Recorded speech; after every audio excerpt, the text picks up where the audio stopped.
Brenda Baterbonia, all I want for Christmas is... my family see me success and happiness.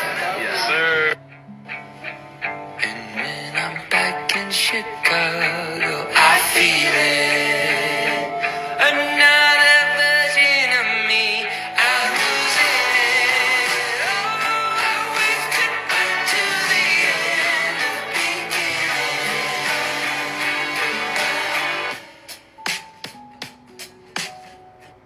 O nakita nyo na yung laro ni Rene. Marami pa rin kasing mga ipokrita, no? Sabi nila, bakit naman daw naging MVP si Rene? Maliit lang daw. Nakita mo na ba, personally, physically, si Rene? Diyos ko, kinakatakutan nga po siya sa kanila. Pagdating sa laban na sa basketball. And trivia lang, medyo malabo na pala yung mata ni Rene. Gumagamit po siya minsan or most of the time ng contact lens. Sagabal ba? Hindi. Pero ano na nga po ba ang mga ganap sa investigasyon, sa lahat about Rene?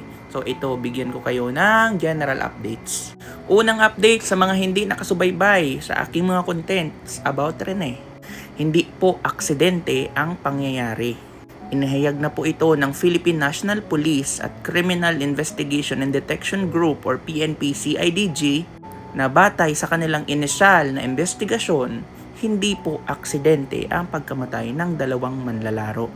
Ayon kay CIDG Director Robert Moro II, may sapat na dahilan para maniwala na sinadya o dinala ang mga manlalaro sa isang tagong bahagi ng resort na may malalakas na alon at rip currents nang walang suot na life jackets o nakahandang medical team.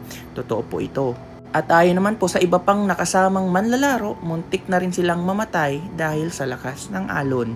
Ikalawa, humarap na po sa investigasyon ang mga players at mga coaches. Pero napakalaki ng mga kontradiksyon sa kanilang mga salaysay.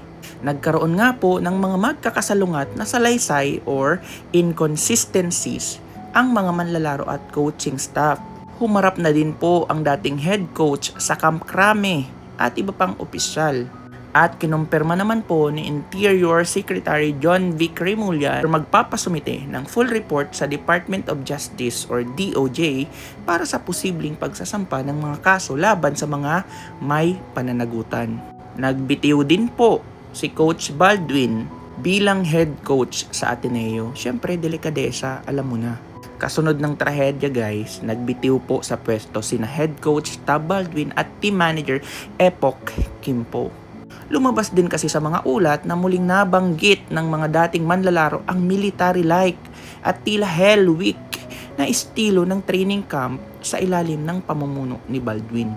Bukod dito, iginiit ng Ateneo College Athletics Office na ang naganap na activity sa Aurora ay hindi nila inorganisa o pinayagan. Alam mo na, Baldwin, ang liit ko na. So, number 4, burial at pag-uwi ng labi sa Agusan del Sur. June 24 po this year 2026 o Miyerkules na itakda ang opisyal na libing ni Rene. Diyos ko, ilang araw na lang. Sa bagong sementeryo ng Barangay Labnig sa Talakugon, Agusan del Sur. Pero siya po ang kauna-unahang ililibing sa nasabing lugar. Lagyan natin ng separate video to. Massive convoy. Noong dinala ang kanyang labi mula Davao patungong Agusan del Sur, dinaluhan ito ng dambuhalang pila ng mga taga-suporta sa kahabaan ng Maharlika Highway na sumisigaw ng MVP at hustisya. Sa kasalukuyan naman po, patuloy ang pagbuhos ng nakikiramay sa kanyang burol sa Talakugon Municipal Gym. Guys, mga taga-Luzon pa lang yun, pero talagang to the highest level na yung mga supporters ni Rene. How much more sa Visayas at Mindanao? Tambak talaga. Ito pa, Gawad Parangal. Pinarangalan po si Baterbonia ng Dato Lipus Makapandong Award ng lokal na pamahalaan ng Agusan del Sur dahil sa kanyang karangalang goosebumps ako dahil sa kanyang karangalang dinala sa probinsya noong siya ay naging MVP sa palarong pambansa.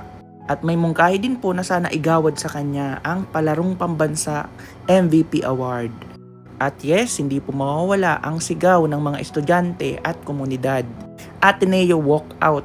Noong June 19, naglunsad ng walkout protest ang mga estudyante, guro at staff sa loob ng Ateneo de Manila University upang kondinahin ang administrasyon at humingi ng buong transparency at hustisya or justice para kina Rene at Divine Adili.